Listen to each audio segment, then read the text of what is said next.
Good day, everyone. Today, let's talk about podcasts and how they're changing the way we communicate for development.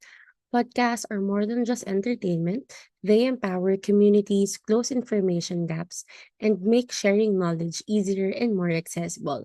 So, let's dive into how this exciting medium is making a real difference. So let's start with podcasts. What podcasts are? So podcasts are digital audio files that you can stream or download, making them more flexible and accessible anytime and anywhere.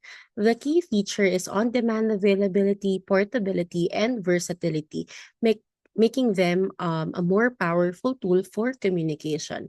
Locally, platforms like Podcast Network Asia are amplifying Filipino voices, while Kumu's podcasting feature showcases how live audio can engage communities. This growing trend highlights the potential of podcasts as platforms for cultural expression and social connection. Podcasts are a powerful tool for development because of their accessibility, flexibility, and cost efficiency. Unlike traditional radio, podcasts allow local communities to take control of their narratives, giving them a voice to share their own stories and address specific needs, whether it can be agricultural tips, health education, or cultural preservation. They're particularly effective in areas with low literacy or limited infrastructure as they rely on simple audio communication. While in minimal equipment and open source tools, podcasts are also incredibly scalable.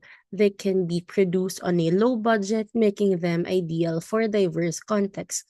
Beyond this, providing information, podcasts foster engagement and connection, making them an essential medium for development communication. So let's check here the case study for Cajamarca, Peru. In Peru's rural Cajamarca region, practical action demonstrated how podcasts improve agricultural livelihoods. They work closely with farmers to identify the needs for livestock care and crop cultivation, transforming expert advice into simple, accessible audio content. They've used CDs, cassettes, and even community loudspeakers. They ensure the information reach everyone, even those without the digital access. Similarly, like here in the Philippines, podcasts like Puma Podcast address broader societal issues, covering topics like history, social challenges, and personal development. Well, these types of initiatives showcase the informative power of podcasts in education and community engagement. So now we go to the role of local content. One of the greatest strengths of podcasts is their ability to reflect local voices, cultures, and concerns. By focusing on community needs, they build trust, foster relevance, and amplify the voices of those often unheard. Great example of this comes with our example here would be the Zimbabwe, wherein a mobile library initiative used MP3 players back then just to distribute the podcast specifically tailored to local audiences. Well, these podcasts apparently address pressing community issues from agricultural education while also encouraging local content creation. Apparently, like in just 6 months, the initiative achieved an impressive of 75% reach, providing that when content has been localized, it apparently resonates deeply and inspires engagement. Likewise, like here us in the Philippines, platforms like Podcast Network Asia, they connect Filipino content creators with both local and global listeners. While initiative like the Game Development Philippine Podcast highlights local innovation. These type of examples apparently underline how local content not only informs but also inspires community to grow and innovate together. We now go check with the e-tuk-tuk innovation in Sri Lanka. So in Sri Lanka, the e-tuk-tuk initiative led by the Koth Mali community radio has revolutionized how information reaches marginalized groups. This type of mobile broadcasting unit is equipped with their laptops, wireless internet, loudspeakers, making it a more powerful tool for communication, especially in the remote villages. What makes this project very unique is its two-way communication model, like while delivering critical information such as health tips, education, and agricultural advice. It also gathers feedback and input from the community. While this type of approaches bridges cultural and logistical barriers, ensuring that even the marginalized groups such as the women and lower caskets have a voice in the conversation. By combining this mobile type of technology with the traditional outreach methods, this sample here, the eTuktuk innovation, made sure that how media can empower communities and foster participation. So now we have here the challenges in podcasting for development. While podcasts hold immense potential as a tool for development and significant challenges still persist. Like for example, let's start with the infrastructure gaps. It's one of the most pressing issues right now. Like many rural areas face unreliable electricity, making it difficult for power devices to be working consistently. Additionally, the limited access to high-speed internet prevents the communities from streaming or even like downloading podcasts, leaving many disconnected from this valuable resource. And then we go to the cultural barriers, wherein on the other hand, it also plays like a critical role. Like gender roles in some communities may limit access to technology for women with literacy challenges that can affect engagement even with their audio content. Resistance apparently to new technology, especially among older and less tech savvy population, further hinders them to widespread adoption for podcasting. And then we go next to the economic front.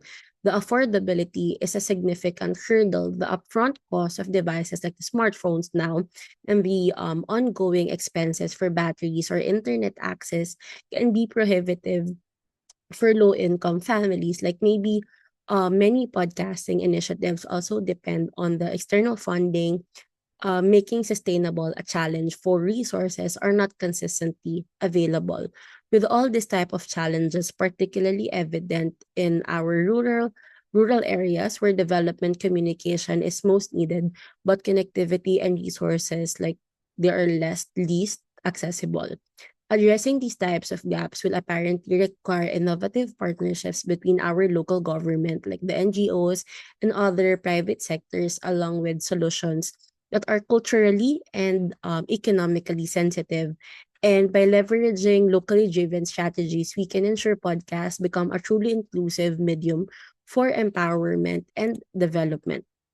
However, solutions are still emerging to address these type of challenges, like hybrid approaches are proving effective, combining modern technologies like the podcast with older and more accessible formats such as the cassettes or like the loudspeakers powered by a renewable energy like the solars like we recently have now. These type of methods help reach with limited connectivity and electricity. Creative distribution models are also playing a vital role, like the mobile libraries and community hubs are bringing podcast content directly to the people, bypassing the need for the personal devices or the internet access. These types of hubs serve as a localized solution that foster community engagement and participation.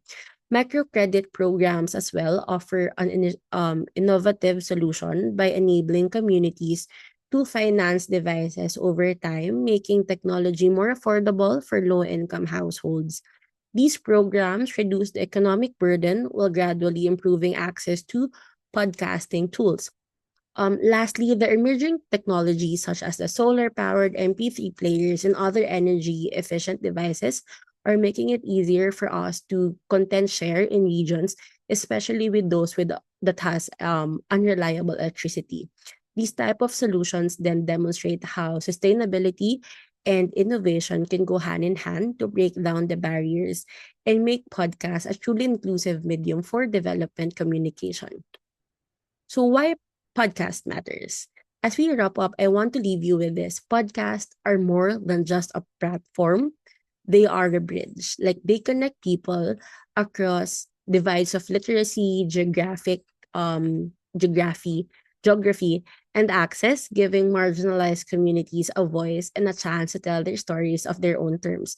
Like for rural farmers in Peru, to communities like in the Philippines, we've seen how this medium can educate, inspire, and empower people.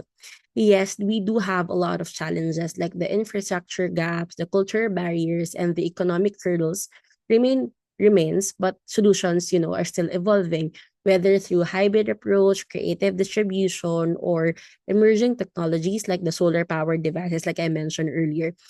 It's very formative. Podcasts don't just inform, they unite, they amplify, and ignite change.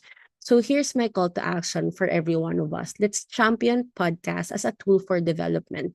Whether it's supporting local content creators, advocating for better infrastructure, or maybe by just simply spreading the word about this powerful medium, which we have a role to play. Together, we can ensure that the podcast continue to transform lives and build stronger, more connected communities. So there you have it. Thank you so much for um, hearing me out in terms of why podcast matters. And we wanted to put insights moving forward to turn them into an action. So thank you, everyone. And here are my resources.